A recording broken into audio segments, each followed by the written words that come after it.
Bonjour à toutes et à tous, nous sommes le mardi 29 septembre 2020, je suis Sarah Menahi, vous écoutez Flash Foot.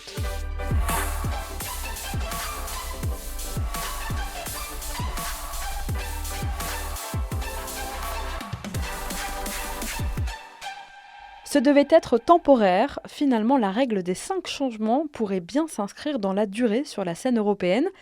Ligue 1, Serie A, Bundesliga, entrée en vigueur à la reprise des championnats pour limiter les risques de blessures post-confinement, la règle des 5 remplacements a été adoptée par presque tous les grands championnats européens. La semaine dernière, c'est le président de l'UEFA, Alexander Čeferin, qui a annoncé que ces 5 changements seraient encore autorisés cette saison en Ligue des Champions. Même chose en Ligue des Nations, le cas de l'Euro restant lui à trancher, mais plusieurs sélectionneurs militent en faveur de cette évolution.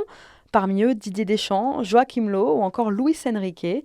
Alors en Ligue 1, si la règle est devenue définitive, inscrite dès le 31 juillet dernier dans le nouveau règlement de la LFP, son accueil reste plus mitigé. Stéphane Moulin, par exemple, dit oui. À Dijon, contre Bordeaux et ce week-end face à Brest, l'entraîneur du SCO a procédé au nombre maximum de remplacements. Changer la moitié de ses joueurs lui a permis, dimanche après-midi, d'inverser la tendance contre Brest. David Guillon, Olivier Dalloglio ou encore Claude Puel adhèrent eux aussi. L'entraîneur stéphanois est d'ailleurs celui qui effectue le plus de changements en Ligue 1 pour l'instant, 5 par match en moyenne, le maximum. Enchaînement des rencontres, tickets pour les jeunes et occasion de mobiliser tout un groupe au-delà des titulaires habituels. Voilà leurs arguments. Mais d'autres coachs sont eux plus réfractaires aux changements. Christian Gourcuff et Vincent Aignan, par exemple. Le premier, comme pour l'arbitrage vidéo, a clairement dit qu'il était contre. Le deuxième l'utilise très peu cette saison. Gourcuff et Aignan sont les seuls entraîneurs de Ligue 1 à n'avoir jamais effectué 5 changements au cours d'un même match en ce début de saison. Alors la règle des 3 changements était en vigueur depuis 25 ans en Ligue 1.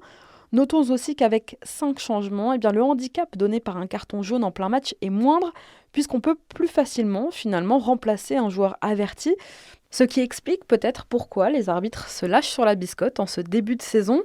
Aujourd'hui, pour éviter de trop hacher les rencontres, ces 5 changements doivent être effectués en 3 fois, hors mi-temps.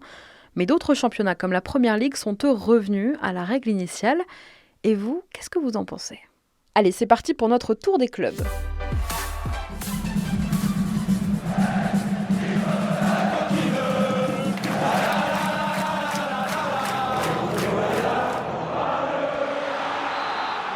À Angers, Ryan Aït-Nouri devrait quitter ses coéquipiers d'ici la fin de semaine. Le latéral du SCO est au milieu d'une belle bagarre entre plusieurs clubs espagnols, le Barça, l'Atlético de Madrid et Valence.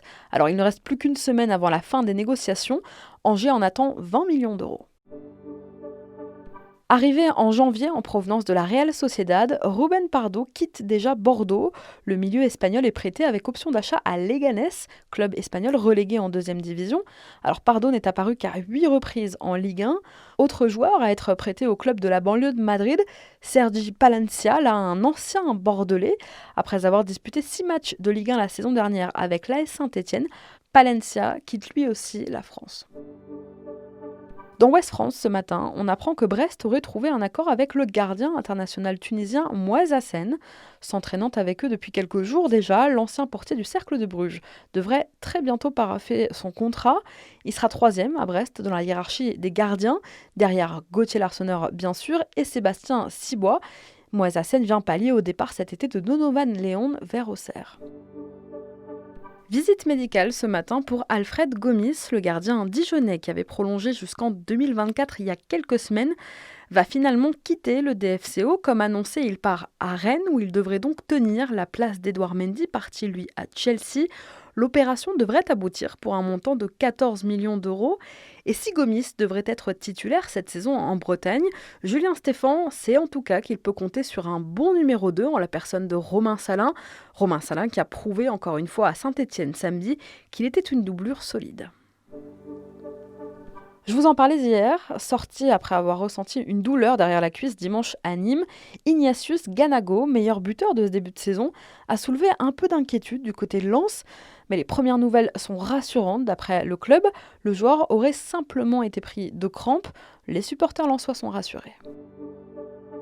Un peu de détente du côté de Lille. Après la victoire 2-0 du LOSC face à Nantes vendredi soir, Christophe Galtier a décidé de récompenser ses joueurs de leur bon début de saison en leur accordant 3 jours de congé. Les Lillois n'ont donc repris l'entraînement que ce matin à Luchin. Quelques nouvelles de l'infirmerie à Lorient. Blessés à la cheville contre Lyon dimanche, Enzo Lefebvre et Adrian Grbic vont passer des examens complémentaires en ce début de semaine. Quentin Boigard, victime lui d'une entorse de la clavicule il y a une semaine, devrait reprendre l'entraînement collectif demain. Le milieu pourrait jouer à Metz dimanche prochain. On continue notre tour des clubs avec l'actu lyonnaise dans un instant, mais avant ça, c'est l'heure de notre déclat du jour. Elle est signée Thiago Silva. C'est mon cœur qui parle. Et vous avez un chef d'espoir qui est une retenue. Faut pas avoir la grippe. Ni la gastro. C'est que ça qu'a dit.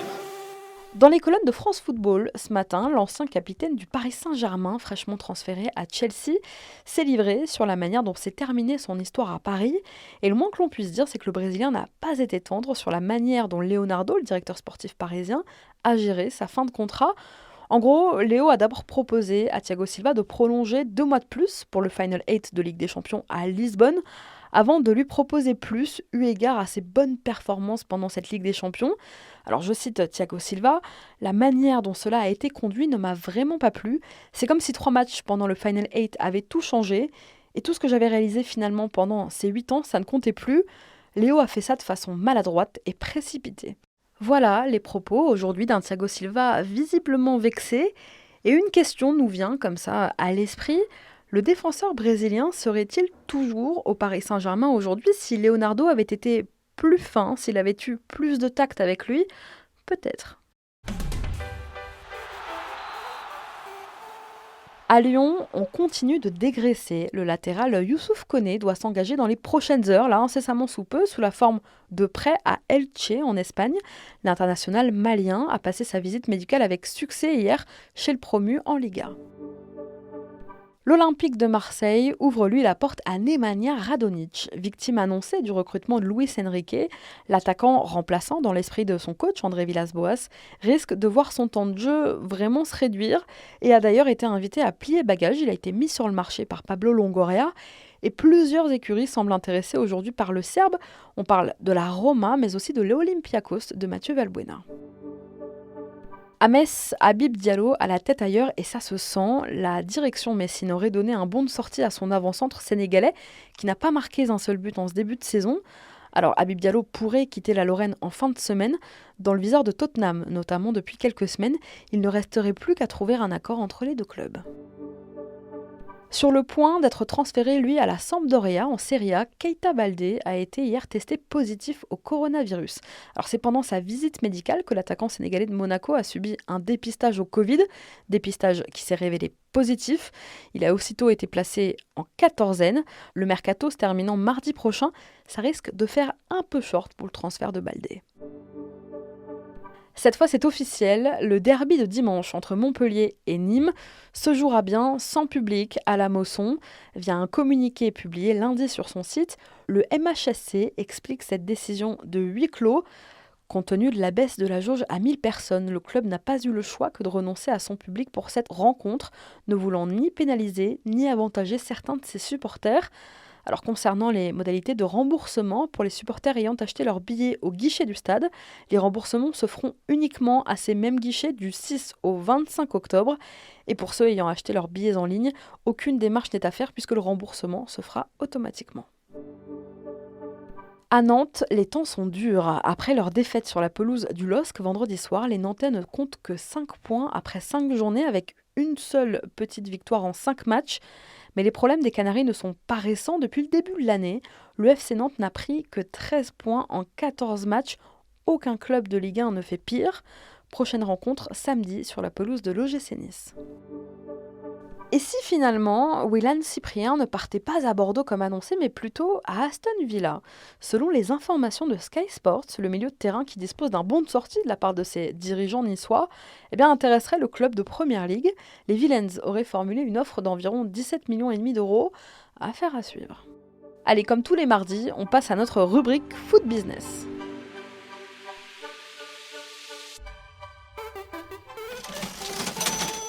L'an dernier, avec une interruption de la saison mi-mars, la Ligue 1 et la Ligue 2 ont perdu près de 605 millions d'euros. Et ce n'est un secret pour personne, la reprise du foot à huis clos ou avec cette jauge limitée pèse forcément sur les comptes des clubs. Elle frappe en premier ceux dont le chiffre d'affaires dépend le plus des recettes de jour de match. Les recettes jour de match incluent billetterie, hospitalité, donc accueil des partenaires, restauration et merchandising, donc vente de produits dérivés dans les boutiques du stade. Alors automatiquement, plus le stade est grand et fréquenté habituellement, plus les pertes en ce moment sont lourdes. En Europe, aucun club ne gagne autant de revenus jour de match que les deux géants espagnols, le FC Barcelone au Camp Nou et le Real Madrid à Bernabéu, deux des plus grands stades au monde. Mais en proportion, c'est Arsenal qui en ce moment souffre le plus de l'absence de spectateurs à l'Emirates. Alors si leur revenu jour de match place les Gunners au 5e rang européen, eh bien ils représentent quand même 25% de leur chiffre d'affaires, pourcentage record en Europe, loin devant le Barça et le Real et leurs 19%. Alors qu'en est-il des clubs français ?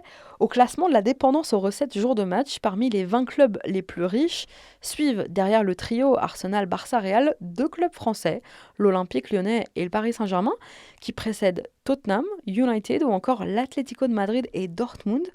Et actuellement, eh bien, la Ligue 1 en général perd plus de 80% de ses recettes jour de match.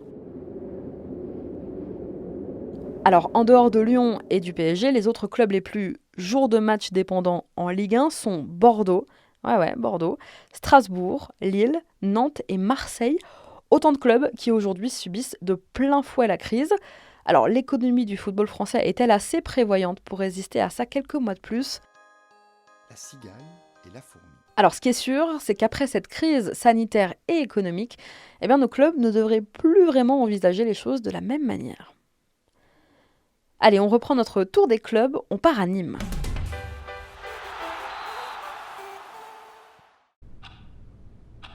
Diego Roland est toujours attendu du côté de Nîmes. L'attaquant uruguayen devrait revenir en Ligue 1, mais son retour se fait attendre. Alors que Nîmes et son club du Deportivo La Corogne se seraient mis d'accord pour une indemnité de 2 millions d'euros, eh bien le club espagnol, ces dernières heures, serait revenu sur sa position pour des raisons financières. Attention, il ne reste plus qu'une semaine avant de boucler l'affaire. À Paris, mauvaise nouvelle pour Thomas Tuchel, touché à un mollet dimanche soir sur la pelouse de Reims. Il est plus que probable que Neymar manque la réception d'Angers vendredi soir au Parc en ouverture de la 6e journée. Le Brésilien doit rapidement passer des examens. En plus de ça, la commission de discipline de la LFP doit demain se prononcer sur son altercation avec Alvaro.